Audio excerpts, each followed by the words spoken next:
ഗവർണറുടെ അധികാര പരിധി സംബന്ധിച്ച പാഠഭാഗം തയ്യാറായി. ആരാണ് ഗവർണർ? ഗവർണർ ആരുടെ ഉപദേശമനുസരിച്ചാണ് പ്രവർത്തിക്കേണ്ടത്? ഇതെല്ലാം വ്യക്തമാക്കുന്ന ക്ലാസ്സാണ് തയ്യാറായിരിക്കുന്നത്. 10ാം ക്ലാസ് സാമൂഹ്യശാസ്ത്രം 2ാം ഭാഗത്താണ് ഗവർണറുടെ പവറും പവറില്ലായ്മയും ഒക്കെ വിവരിക്കുന്നത്. മന്ത്രി വി ശിവൻകുട്ടി രാജ്ഭവനിലെ ഒരു പരിപാടിക്ക് ശേഷം പുറത്തിറങ്ങി കാവിക്കുടിയന്റെ ഭാരതാംബ ചിത്രം വെച്ചതിന് ആ പരിപാടി ബഹിഷ്കരിച്ച് പുറത്തിറങ്ങിയ മന്ത്രി വി ശിവൻകുട്ടി അന്ന് തന്നെ പ്രഖ്യാപിച്ചതാണ് ഗവർണറുടെ അധികാരവും അധികാര പരിധിയുമെല്ലാം വിദ്യാർത്ഥികളെ പഠിപ്പിക്കുമെന്ന്. എന്തായാലും ആ പ്രഖ്യാപനം വളരെ വേഗത്തിൽ നടപ്പാക്കിയിരിക്കുന്നു.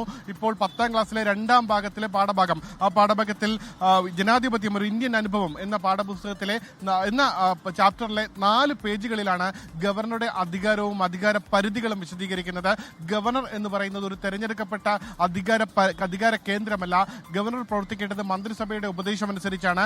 ഏതെങ്കിലും രീതിയിൽ മന്ത്രിസഭയുടെ ഉപദേശമനുസരിച്ചല്ലാതെ ഗവർണർക്ക് പ്രവർത്തിക്കാൻ കഴിയില്ല. ഗവർണർ നിയമസഭ പാസാക്കി അയക്കുന്ന ബില്ലുകളിൽ 3 രീതിയിലുള്ള നടപടിക്രമങ്ങൾ മാത്രമേ എടുക്കാൻ കഴിയൂ.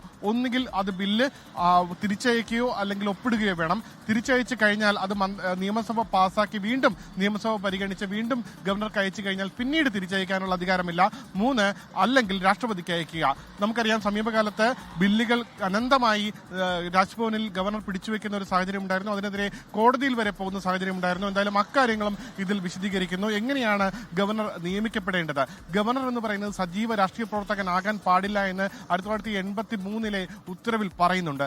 എന്നാൽ സജീവ രാഷ്ട്രീയ പ്രവർത്തകരോ അല്ലെങ്കിൽ വിരമിച്ച ഉദ്യോഗസ്ഥരോ വിരമിച്ച സൈനിക ഉദ്യോഗസ്ഥരോ എല്ലാമാണ് ഇത്തരത്തിൽ ഗവർണർമാരായി നിയമിക്കുന്നത്. അതുകൊണ്ട് തന്നെ പലപ്പോഴും ഈ ഗവർണറുടെ അധികാര പരിധി സംബന്ധിച്ച് കേന്ദ്ര സംസ്ഥാന സർക്കാരുകൾ തമ്മിൽ ചില പ്രശ്നങ്ങളും തർക്കങ്ങളുമെല്ലാം ഉണ്ടാകാറുണ്ട്. എങ്കിലും ഗവർണറുടെ പ്രവർത്തനം അത് സംസ്ഥാന സർക്കാർ നിർദ്ദേശിക്കുന്ന, സംസ്ഥാന സർക്കാരിന്റെ മുഖ്യമന്ത്രി ഉൾപ്പെടുന്ന മന്ത്രിസഭയ്ക്കാണ് പരമാധികാരം. മുഖ്യമന്ത്രി പറയുന്ന, മന്ത്രിസഭ പറയുന്ന നിർദ്ദേശങ്ങൾ അനുസരിച്ച് വേണം ഈ ഗവർണർ പ്രവർത്തിക്കേണ്ടത്. ഇതേ രീതിയിൽ ഗവർണർ എങ്ങനെയാണ് ഗവർണർ എന്ന് പറയുന്നത് ഒരു തെരഞ്ഞെടുക്കപ്പെട്ട ഔദ്യോഗിക സ്ഥാനമല്ല എന്നും പറയുന്നു. കേന്ദ്രാവിഷ്കൃത പദ്ധതികളിലും വിഭാവനങ്ങളിലും വിതരണത്തിലും ഗവർണർ രാഷ്ട്രീയം കരുതുന്നുണ്ട്. എന്നാൽ രാഷ്ട്രീയമായി ഗവർണർക്ക് പ്രവർത്തിക്കാനുള്ള അവകാശമില്ല. ഗവർണറുടെ പ്രധാന അധികാരങ്ങളും ചുമതലകളും പാഠപുസ്തകത്തിൽ പറയുന്നത് ഇപ്രകാരമാണ്. എന്തായാലും ഈ പാഠപുസ്തകം നാളെ മുതൽ വിദ്യാർത്ഥികളുടെ കൈകളിൽ കിട്ടിത്തുടങ്ങും. പാഠപുസ്തകം തയ്യാറായിട്ടുണ്ട്. സ്കൂളുകളിലേക്ക് ഇന്ന് പൂർണ്ണമായ സ്കൂളുകളിലേക്ക് എത്തിച്ചു തുടങ്ങും. ഇന്ന് എത്തിച്ചു കഴിഞ്ഞാൽ നാളെ തന്നെ കുട്ടികളുടെ കൈകളിലേക്ക് എത്തും.